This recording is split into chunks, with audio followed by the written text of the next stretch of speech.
History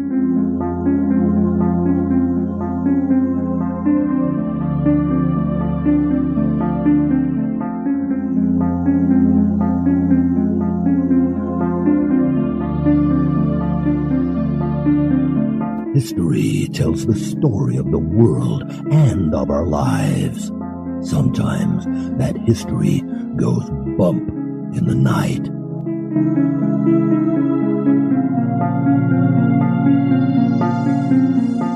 Broadcasting from the center of oddity and the supernatural in Central Florida, it's the History Goes Bump podcast.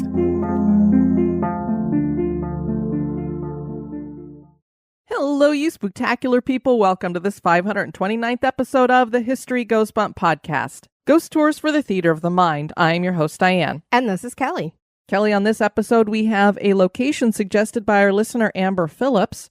We're heading up to Canada, and we're doing the city of Calgary. Looking forward to it. Have you ever been to Calgary? I have not. I have been there once. It was a very nice city. I enjoyed it. I was only there for a day, but it was cool. I'm sure you whipped around and saw everything you could see. Actually, I don't think I did. It was back at a time when I didn't really do that much. I was en route to go to another location. I think we were heading to Regina, Saskatchewan. So it was kind of just a pit stop. Okay. I don't know what's wrong with you, but... Anyway, there is a lot of haunted locations here, and we're going to bring a bunch of those to you. Before we get into that, we want to welcome into the Spooktacular crew, Alexis, Alina, Sue, Jessica, Yvette, and Elizabeth. Thank you so much for joining the Spooktacular crew. And now, this moment in Oddity.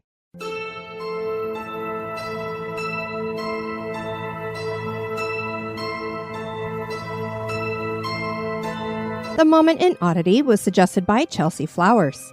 We always marvel at how many children couples often had years ago, although many times it was due to the expectation of losing some of their children in their younger years, sadly. One family near Jonesboro, Tennessee is on record from the 1950s as having the most male children in a family. The Harrisons had a total of 13 sons, which led to the marvel of this largely male family.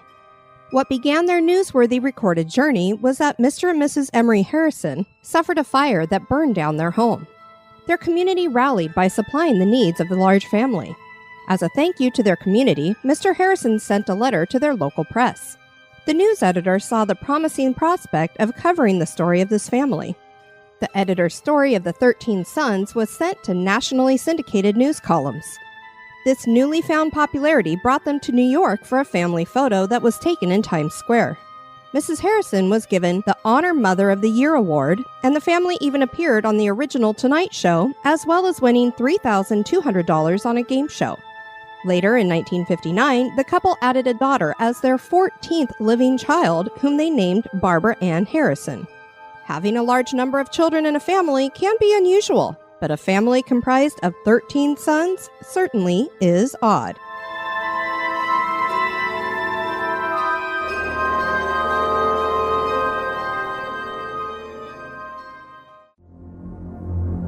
Am I walking away from something I should be running away from? From The Haunting of Hill House by Shirley Jackson. And now, this month in history.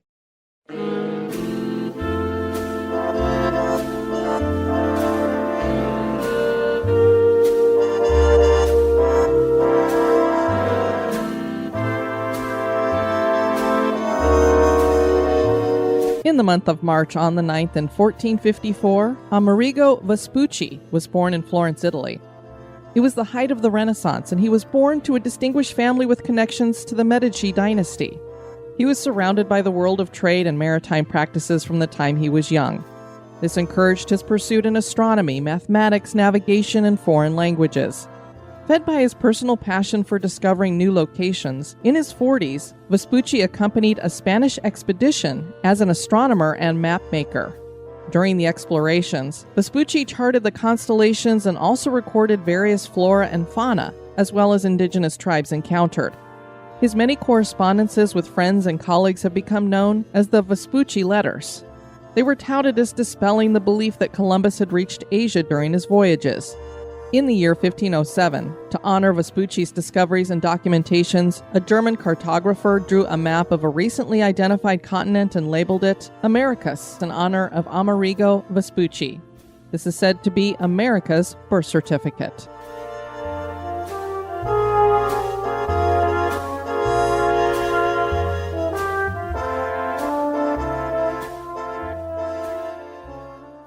The city of Calgary is gorgeous, with the Canadian Rocky Mountains as its backdrop. The bustling city is the financial center of Western Canada. If you like rodeo, Calgary is your place, as the city hosts the largest stampede in the world, the Calgary Stampede. Calgary also hosts several haunted historic locations, from schools to homes to libraries to churches and so much more. Join us as we explore the history and haunts of Calgary.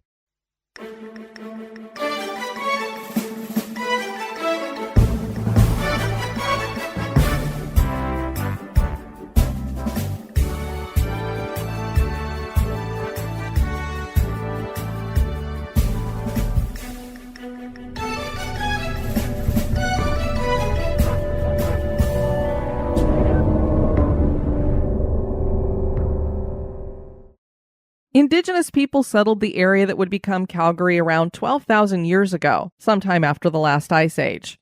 These were a nomadic people that led up to the Blackfoot or Siksika Nation. They're the first nation people the Europeans would have met when they came. The early nomadic people left behind their field stone medicine wheels, pictographs, and cairns. The fur trade brought the first Europeans by the late 18th century.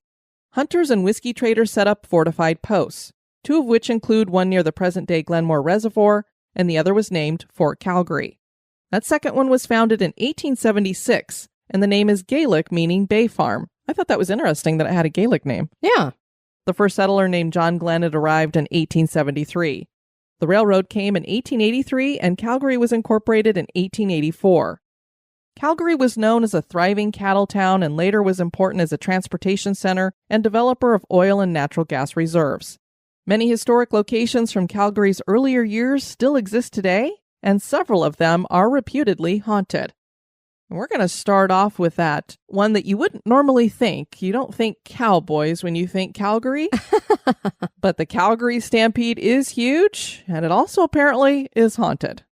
This is hard to believe, but the city didn't initially embrace the idea of the Calgary Stampede, and it had a very slow start. In 1884, the Calgary and District Agricultural Society formed in an effort to convince people, specifically farmers and ranchers, to move to the area. They hosted a fair and then bought land in 1889 along the Elbow River. They continued hosting exhibitions until 1895, when years of bad crops and other financial hardships forced the closure. A future prime minister named R.B. Bennett bought the property and later sold it to the city, so it could build a park they named in honor of Queen Victoria, Victoria Park. A new company, Western Pacific Exhibition Company, hosted an agricultural and industrial fair in 1899.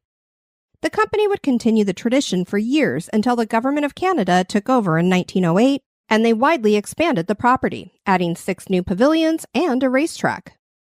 With these additions came a rodeo that featured trick roping and horse races. If you have listened to episode 101, you heard us cover the Miller Brothers 101 Ranch and the Wild West show they hosted. One of their trick ropers was Guy Wiedeck. He was part of that first exhibition hosted by Canada, and he came back in 1912 to convince local government officials that they needed to make the show more about the Wild West. The government wasn't interested, but money talks, so Guy went about getting investors and convinced 4 businessmen to fund a new event. These men came to be known as the Big Four and were Pat Burns, George Lane, A.J. McLean, and A.E. Cross. A new rodeo arena was built on the exhibition grounds, and hundreds of cowboys came to compete in front of a crowd of 100,000 in September of 1912. My gosh. 100,000 people That's traveling huge. in 1912? Yes. Wow. This was a huge success, but another event wasn't hosted until 1919. This too proved to be successful, but was just another one-off. Eventually, the rodeo event was combined with the other exhibitions in 1922 and formed under the new name Calgary Exhibition and Stampede. This new combined event was hosted the following year in 1923 with a huge parade and multiple events over a week. Locals were encouraged to dress in Western clothes, and the downtown businesses were decorated like the Wild West. And that was the start of the greatest outdoor show on Earth that continues to today. This year's event in 2024 takes place from July 5th to the 14th, so get your tickets now. This totally reminds me, I used to go up to Cheyenne Frontier Days, and same kind of effect. The whole city gets into it, pancake breakfast, rodeo, singing events, all kinds of great stuff. I love this stuff. You would have really enjoyed the Norco rodeos that we had in California. They're a lot of fun, too. The Calgary Stampede Grandstand, which is now called the GMC Stadium. Because all the stadiums are getting taken over by corporations and getting names on them. Was built in 1974 and could seat 17,000 people. During the construction, a worker was killed in an accident, and people claim that his spirit is at unrest here. There are claims that strange noises are heard, disembodied footsteps are heard, and his apparition has been seen. And next we have the Dean House. And that's with an E on the end of it. The Dean House was built on the Fort Calgary site in 1906 for Captain Richard Burton Dean, for who it is named. The captain was not only the first resident of the house, but also an actor, a gardener, a Northwest mounted policeman, and magician. Dean was described as having a drooping mustache, pale complexion with cold eyes, and he had an acerbic tongue, which he used regularly against his superiors and politicians. They referred to him as a torment. He was the last serving Northwest Mounted Police Superintendent in Calgary. The Northwest Mounted Police established Fort Calgary at the confluence of the Bow and Elbow Rivers in 1875. Before that time, this had been a place of gathering and ceremony for the Blackfoot Confederacy, which includes 9 groups. The police signed Treaty 7 in 1877, with the Indigenous people believing that this would be a sharing arrangement. The Canadian government claimed that they had surrendered the land and began displacing the Indigenous groups. Dean had moved his wife and 5 children to Canada in 1882 and initially was an inspector for the police, but he proved to be a very capable leader and was promoted to superintendent. He eventually got a post in Calgary where the house was built. 2 of his children died before his wife, who died in 1906, right when the house had been built. He remarried in 1908 and his second wife passed in 1914. After that, Dean left Calgary for England and eventually moved to Italy, where he died in 1930. The house was 2 stories with a large wraparound porch. The Grand Trunk Railway purchased the house in 1914 and moved it to a new location to serve as the office and station master's house so that it wouldn't be demolished. In 1929, the house was moved yet again across the Elbow River to where it sits today on 9th Avenue. The Dean House was pulled across the river by steam tractor on temporary pilings. We'll post a picture to Instagram. It's crazy, and even Popular Mechanics magazine called it an astounding feat of engineering. For many years, it served as a boarding house under the name Jasper Lodge. Alex Brotherton bought it and renamed it to Gaspee Lodge, which ran until the late 1960s. In the 1970s, the house became an art gallery called Dandelion Gallery. Today, it is a restaurant with gardens that was redeveloped and refurbished in 2015 by Fort Calgary Historic Preservation Society. Weddings are also hosted on the property. It always blows my mind how they used to just move these houses back in the day. It's like I wouldn't even think about trying to move a house nowadays. We couldn't with ours because it's concrete block, but... Right. It's really astonishing. And they're these huge Victorian houses most of the time. It just blows my mind. There's a history of hauntings connected to the house, due in part to tragic events connected to the boarding house. A boarder fell down a staircase and died. A 14-year-old boy who lived there had epilepsy, and apparently after repeated bullying, he hanged himself in the attic. Roderick Umperville lived in the house in 1952 with his wife and children, and one day he lost control and stabbed and strangled his wife in front of their children. He then killed himself. How terrible. Yeah. Owner Alex Brotherton died in the house in 1968. Visitors to the house claim to smell cigar smoke, and they hear an antique piano play by itself. There's an old telephone in the museum that is no longer hooked up and doesn't even have any guts, and it will ring. Storage bins will have blood stains appear that can't be washed off. I don't know exactly what that means, if it's just the lower part of their bodies are below like the floor level, and so you can't see the bottom part of their legs, or if they're above the ground and you just can't see from the knees down. So I'm not sure exactly what that means. Wasn't there something like that at the Exchange Hotel where the spirit seen going from Yes. the kitchen quarters into the main Yeah. hotel? They Yes. only saw to a certain level. And I think it was because no the path feet. had changed there. It had an elevated walk, I believe, previously. And Yes. now it's just the ground. Yes, I think you're right. It's kind of like the Roman Legion or whatever that they see. I can't remember. I think it's in York where they march through and they realize that the street used to be lower down.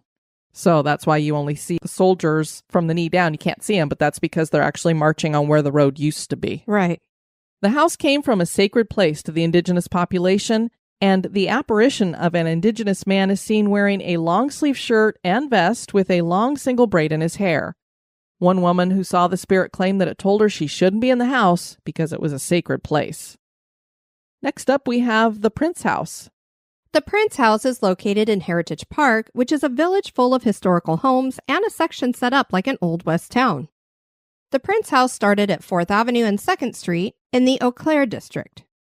It was built by Peter Anthony Prince, who was born in Quebec in 1836 and learned the lumber business.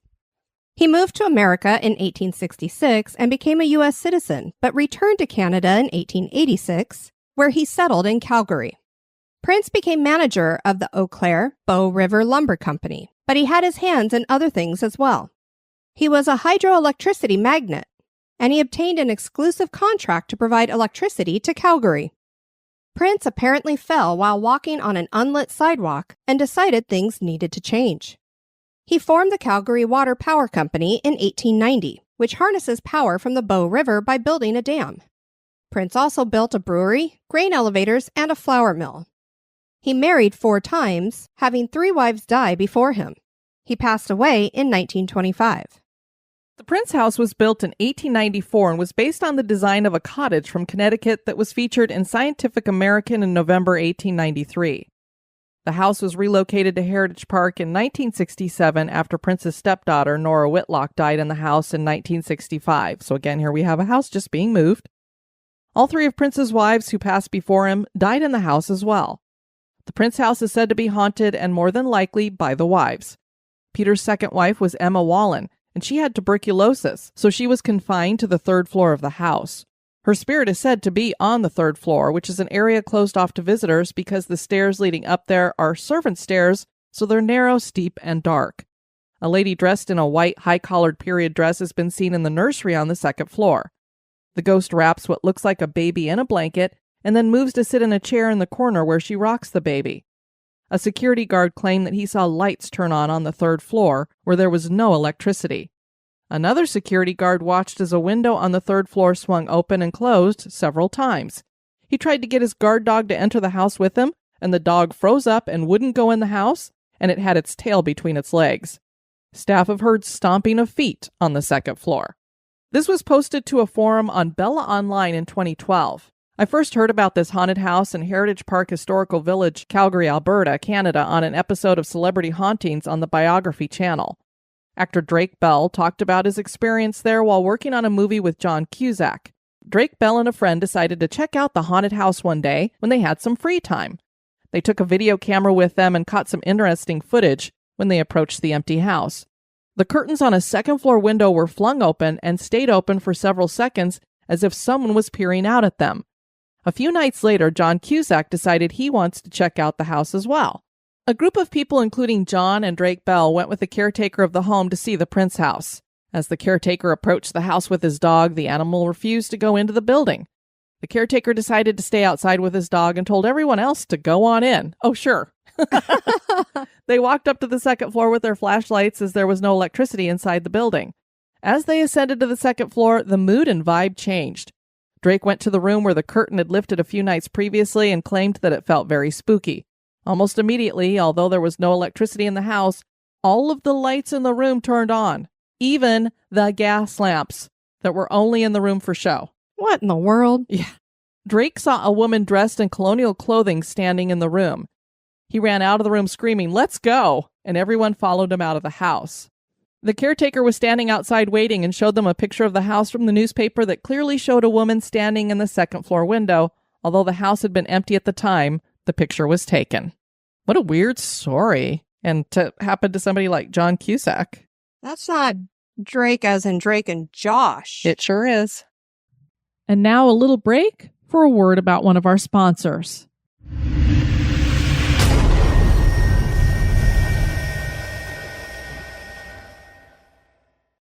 Next up, we have the Calgary Zoo Bridge. The 12th Street Calgary Zoo Bridge was built in 1908 to facilitate travel across the Bow River between the community of Inglewood and Memorial Drive. This was first used by horse and buggy, but before long, automobiles were traveling across the span. The bridge was deemed unsafe for vehicles and closed to only foot traffic in 2016. By 2017, the bridge had been removed. A horrible crime was committed under the bridge in July of 1946. A 6-year-old boy named Donnie Gross had been playing with friends at a park near the Calgary Zoo when they were approached by a man named Donald Sherman Staley. He asked the kids if he could play with them, and they said no since he was a stranger. He went away, but gave it another try the next day when Donnie was playing in the same park alone. Unfortunately, Donnie went with him under the zoo bridge and was sexually assaulted and stabbed 17 times before being dragged back to the park and left. A tour guide for Calgary Ghost Tours says that she was hosting a tour when a 9-year-old boy on the tour asked if he could go play with a young boy he saw under the bridge who had a ball. She looked over at the bridge and saw no child. Employees at the security shack claimed to have played with the ghost boy. They throw a ball when they hear a knock on the door, and the ball comes back to them. They believe it is Donnie. Donnie did reveal himself to another boy who was visiting the zoo with his mother, and he told his mother that a little boy named Donnie asked him to come and play. People on the bridge would claim to hear a young boy calling for help, and some have even called emergency services, but no child is found. Just a horrible, tragic story. Indeed. Next up, we have Alexandra Center. The new East Ward School was built in 1902 in Inglewood, Calgary. Inglewood is Calgary's oldest neighborhood. The school was designed by architect William Dodd in the classical revival style and is a long rectangular 3-story school of solid sandstone. A concrete block gymnasium was added in 1956. One of the first principals was William Aberhart, who came to Calgary in 1910. He eventually became the founder and leader of the Alberta Social Credit Party and Premier of Alberta. The building served as a school until 1963 when it was closed. The school was converted into the Alexandra Center in the 1970s for use as a community center. A caretaker at the building was named Joe, and he was a troubled man. He hanged himself in a stairwell in the building, so people believe he haunts the location. A shadow figure is seen and disembodied footsteps are heard as though Joe is still making his rounds. Next, we have the Suter House. The Suter residence is named for Robert Suter, who was a Quebec-born building contractor, politician, and businessman who lived from 1858 to 1938. The house was designed in the Queen Anne Revival style with large gables, a circular tower with turret, and octagonal corner tower, and was built in 1907. The house later became an isolation hospital for patients with infectious diseases and then a boarding house for railway staff and their families. Today it is medical offices. A young couple were one of those railway families that boarded at the house. The husband would jump into moving train cars as part of his job, and one day he slipped and died. His heartbroken wife died a short time later. The widow is said to haunt the house and appears as a shadow figure or as a full-bodied apparition in a long white dress with black curly hair standing on the third-floor balcony. Next, we have St. Andrew's Presbyterian Church. St. Andrew's started as a Presbyterian church and was built and designed in the Gothic Revival style. The church has an octagonal tower with a tall open steeple on the corner and was made from brick, stone, and cast concrete. The north and west facades featured ornate exterior mosaics, and the interior had stained glass windows and carved woodwork. Most Presbyterian churches joined the United Church of Canada, but St. Andrew's resisted. The congregation eventually moved to Haysboro in 1961. In 1965, an Italian Catholic parish moved into the church. 20 years later, it became a Vietnamese Catholic church and was named St. Vincent Liem Catholic Church. Today, it is no longer Catholic and hosts the All Nations Full Gospel Church. There was a single woman who was studying to become a teacher at a college with a strict morality clause in the 1910s. She fell in love with a young man who was sent over to France to fight in World War I. He was killed in battle there. Shortly after that, the young woman discovered she was pregnant, and she was thrown out of her college. Her family also rejected her, so she came to the church for help. The church wouldn't help her either, so a story claims that she climbed to the top of the bell tower and jumped. The bells were removed in the 1970s, but that doesn't stop parishioners and neighbors from hearing bells ringing sometimes. She's like, you will not have peace in this church. Next, we have the Lougheed House. The Lougheed House is a grand sandstone prairie mansion that was built by James and Isabella Lougheed in 1891. James was a prominent lawyer, businessman, and senator. He would buy lots of real estate and build office buildings on the properties. James owned so much that at one time it was believed he was paying half the taxes in Calgary. That's a lot of property. It certainly is. Architect James R. Bowes designed the Lougheed House in the Victorian eclectic style, and it had an irregular roofline. They added to the house in 1907. The house had all the modern conveniences of the time, including indoor plumbing, electric lighting, hot and cold running water, and central heating. It featured stained glass windows and corner and rectangular towers. The Lougheeds furnished the house with Spanish mahogany and faux marble. They called the house Beaulieu, which means beautiful place in French. The home was a social hub for Calgary, and the family was very influential. In 1916, James was knighted and remains the only Albertan to have that honor. He died in 1925. Isabella's parents were Métis, which means they were of mixed Indigenous and Euro-American ancestry. She was a wonderful hostess and dubbed the Hostess of the New West, as she entertained dignitaries and royalty. She passed away in 1936. The Lougheeds had 4 sons and 2 daughters. The Great Depression hit the heirs hard, and they had to decide between keeping their parents' beloved estate or their downtown properties. They chose the downtown properties, and Calgary seized Beaulieu, and everything was sold at public auction in 1938. The house was then turned into the Dominion Provincial Youth Employment Training Program. 80 women lived in the house as they learned nursing and housekeeping. During World War II, the house was used as a barracks for the Canadian Women's Army Corps. A blood donor clinic was established in the basement by the Canadian Red Cross.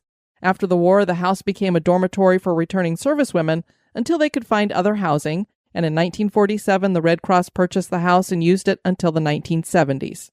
In 1978, they moved out and the city took ownership of the house, and it fell into disrepair. The community joined forces with the Historical Society of Alberta to save the house in 1988. Through the 1990s, the house was restored, and the Lougheed House Conservation Society was created. Today, the house is open for tours and hosts exhibits. There are people who claim to see a translucent couple dancing in the ballroom. Other visitors have seen an elderly woman in a period dress sitting at a front window looking outside. This was a place where Isabella liked to sit and watch the bustling Calgary streets outside. Up next, we have the historic City Hall. The land where City Hall was built was donated by a resident in 1885. The first building was built from wood, but was demolished a few years later. Architect William M. Dodd designed the new City Hall in the Richardsonian Romanesque style, which was started in 1907 and completed in 1911. Financial and design issues plagued the project, and when residents wouldn't agree to provide additional funds, Alberta Building Company walked off the job. William Dodd was later fired and replaced by Hodgson and Bates. Funds were then provided, and when City Hall was done, it cost double the initial budget. Leave it to the government to spend a bunch of money on their building. There's a single clock tower with a Seth Thomas clock. The interior had highly ornamental cast iron staircases and skylit rotundas. City Hall doubled as a police station and city jail between 1911 and 1914 with 15 jail cells. The first prisoner was Charles Monroe, and shortly after, a woman named Kathleen Kitty Quinn arrived. 2 prisoners died in their cells, William Morgan and J.W. Lewis. Today, the building is used as an office for the mayor, members of city council, and the municipal clerk. Security officers and employees have claimed to see the specters of a man and a woman in the building. One employee ran from the building one night after seeing a ghost. Barbara Smith wrote Ghost Stories of Alberta and More Ghost Stories of Alberta, and she shared this from Don Morberg, a city communications official, in the 1990s. The man may be a former prisoner who died years ago in the police lockup. The female ghost has been seen on the old stairs. We have no record of any female dying in the building. I've heard that she might be a former alderman's wife or perhaps a madam who had been locked up in the basement cells at one time. Next, we have the Hose and Hound. This is located in Fire Station Number 3, which was built in 1906 and served the entire east area of the Elbow River until 1952. This is a red brick building with a distinctive protruding second-story oriel window. We love our oriel windows. Yes, we do. There are large rounded doorways trimmed with sandstone, and the roofline has metal trim inscribed with Fire Station Number 3. James Cappy Smart was the first fire chief in Calgary, and he worked out of this station part-time. Cappy was an eccentric guy who often picked fights with police chiefs. Like this was some kind of one-upmanship. Cappy really liked exotic pets. Kelly, just like you. And one of these was a monkey. He loved that monkey, but after it bit a child, it had to be put down. The monkey spirit is said to haunt the former station, where it throws cans off shelves and messes around with the billiard table, cues, and balls. The restaurant claims that sometimes the dishwasher starts on its own, which makes us say that the monkey is welcome to hang out. If he's doing dishes, come on. Come on. Cappy's horse Lightning died in a fire, and it's thought to be haunting the station as well. As a matter of fact, several horses have been heard in the station. TJ Kastner was a bartender, and he told CTV News, "I was sweeping up a little mess, and every time I'd go back to get the broom, it would be in a new spot. So I didn't really know what was going on. I just assumed it was the monkey because we always kind of do." If the horses are indeed believed to be in there, my horse used to play with my broom. Oh, Could so be it a may horse, not be too. the monkey. I mean, it wouldn't be set up upright. It wouldn't be leaning against something upright in a different spot. It would be on the ground. But he used to pick it up. My gelding would pick it up and swing it around. He wasn't afraid of anything like that. Oh, very cool. Next, we have the Cross House. We mentioned A.E. Cross earlier as one of the financiers of the Calgary Stampede. Cross was born and raised in Montreal, and he moved to Calgary in 1884. Cross moved into the Cross House in 1899, but the house was built in 1891 in the Queen Anne Revival style with a widow walk and gingerbread trim. This is a 2-story frame house with sandstone foundation. The property covered 7 lots and featured a large lawn, gardens, and a 1937 outbuilding that was used as a garage. A.E. and his family hosted community events like polo matches and large dinner parties. While the Crosses lived there, they called it the brewery. The Cross family owned the property until 1973 when they donated the home to the city of Calgary for use by the Parks and Recreation Department and the Calgary Horticultural Society. The property downsized to 2 lots. The A.E. Cross Garden Cafe was opened in 1991 after a big renovation. Paul Rogalski and Oliver Renaud took over the business in 2001, and they renamed it Rouge Restaurant, which is what it is today. The Cross family was struck with diphtheria, which killed 2 of their 3 children and almost killed A.E.'s wife, Helen. Rogalski is the chef, and enough strange stuff has happened to convince him that ghosts are a thing. He watched pots and pans fly around in the kitchen, doors have opened and closed on their own, and things have gone missing. Mediums claim that the Cross's 3-year-old daughter Nellie haunts the location along with her mother Helen and father A.E. People have seen Nellie sitting next to A.E. in front of the fireplace. Employees have heard boisterous laughter coming up from the basement, and the heavy freezer door shuts on its own, hopefully not while they're inside of it. Calgary Association of Paranormal Investigators, or CAPI, investigated the restaurant, and they captured an EVP on a camera microphone that also captured a figure flying away. So it was like having multiple things happen together. Nice. I haven't seen the video or heard the EVP, but I'll just trust that it really is a thing. Next, we have the Rose and Crown Pub. We've heard a lot of Rose and Crowns. There's several of them, I think, over in England. And of course, we have the one here at Epcot. Indeed. The Rose and Crown shut its doors permanently in January 2023, which is a bummer because it apparently is quite haunted. And for good reason. It used to be a funeral parlor. The first building to be on the lot occupied by the pub was built in 1902. In 1906, that building was either rebuilt or extended, and David and Dora Davidson moved into it with their 3 children. David died in 1921 and Dora passed in 1930. Their daughter Maud lived in the house until 1931, and then a man named Harvey S. Perkins bought the house and lived in it until 1935. The house was demolished and a new building designed by Calgary architect D.S. McElroy was constructed. This opened as the Memorial Park Chapel Funeral Home, and it was one of the largest funeral homes in Calgary. The funeral home operated until 1984. The Rose and Crown Pub opened 3 years later. Customers and employees have reported seeing shadow figures, being tapped on the shoulders, and interacting with 3 spirits: a lady in white, a little boy, and an older man. The lady in white is middle-aged and wearing a big white billowy dress. The little boy is thought to go back to the funeral home and was a member of the family who lived there as caretakers on the 3rd floor. No one is sure how he passed, but he is often seen lurking downstairs near the furnace. He is the most often seen ghost. The elderly ghost is nondescript other than he is male. Al Hunter was a bartender at the Rose and Crown for over 20 years. He found himself having several experiences that raised the hairs on the back of his neck.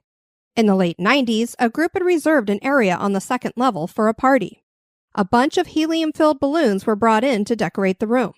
Hunter was downstairs when he watched a balloon come down the stairs, drift past him, go down another set of stairs into the main bar, went back out, and then it went towards the kitchen. Hunter chased the balloon down and put it back upstairs in the room.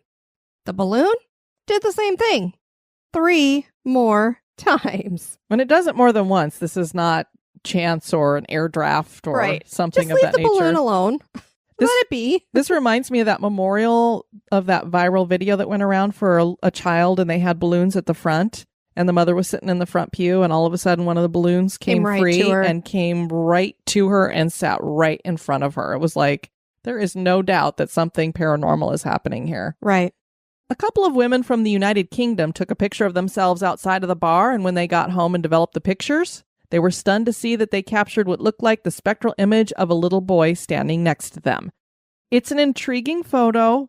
It does look on its surface like there's something standing there, although the head would be a little bit oblong and kind of set back, so it didn't look like a normal little kid or whatever.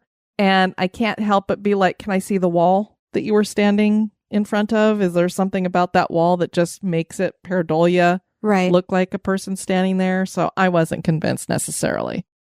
There are lots of great historic locations in Calgary to visit. Make sure you bring your cowboy boots and EMF detector. Are these places in Calgary haunted? That is for you to decide. I might have to head up to Calgary again. Lots of great stuff there. We'd love to have you head over to our website at historygoesbump.com. And if you'd like to send us some feedback, you can do that at historygoesbump@gmail.com.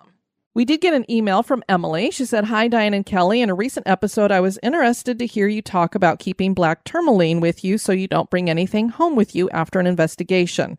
I hadn't heard you talk about crystals before. I'm slowly becoming crystal curious and would like to know if you have any guidance for how to learn about it. I'm seeing a lot of resources, but no real consistent guides. Thank you for any help, and thank you for the podcast." Emily, I would actually recommend, I don't know if you're in our Spooktacular crew, but maybe putting that question out there. Kelly and I are certainly not crystal experts. Janae McCabe in our group, I can definitely think of. I think there's a couple other people in there that would be a little bit more well-versed about that. Or if somebody wants to email us some resources that you may know that would help Emily learn a little bit more about crystals. The black tourmaline, I believe we'd heard it enough from other investigators and other people who are familiar with crystals and such that this was a good stone to have that you want to, in case you want to keep anything bad. It's almost like it absorbs the bad. Or repels it. Yeah. I don't know which, but... And we've had enough experiences with it that, especially as we were talking about the Charleston jail in Charleston, that I think there's definitely something to that. It's also something, occasionally we'll put it on the headboard of our bed to help us sleep, but I haven't had it there for a really long time. Maybe we should. We didn't sleep real great last night. And maybe that's why we have been tossing and turning. I've been blaming it on a menopause and old age, but hot flashes, the need to pee 3 times in the night. But maybe it's actually bad spirits around us, Kelly. So hopefully that answers your question, Emily. We're certainly not experts on that kind of thing. Want to thank you guys for tuning in to this episode. I've been your host, Diane. And this has been Kelly. You take care now. Bye-bye. This episode is brought to you by our executive producers. Make more the happy boy and share the podcast.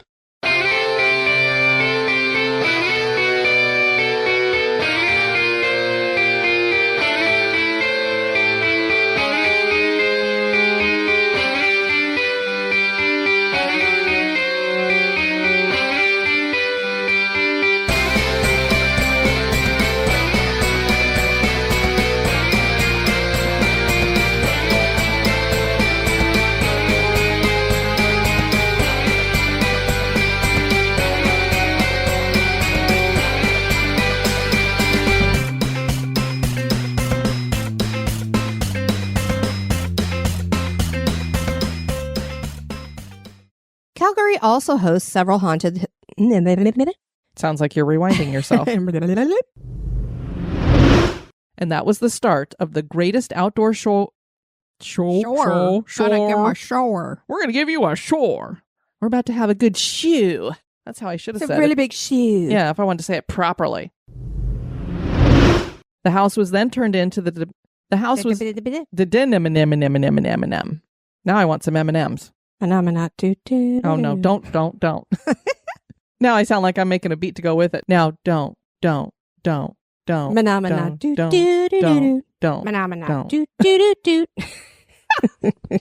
We are nuts. Yes, we are. It's too early for this. Where's our straight jackets? You didn't put my straight jacket on me. It's 8:30 in the morning. What in the world? That's the problem. I've been up since 4:30. Oh. And the Lougheed House, conservative, and the Lougheed. I can't do it like less. you did. A little less. And now we have the historic City Hall. Historic? Historic? Is that what I said? It sounded like it. James Cappy Smith was the first fire chief. I was Smart turn to Smith. Well, it's because I was concentrating on not calling him James Crappy. James Crappy Smart. His Smith. I mean nickname is Smart. I mean Cappy. Smith. I was like, don't say crappy. Don't say crappy. Oh, my word.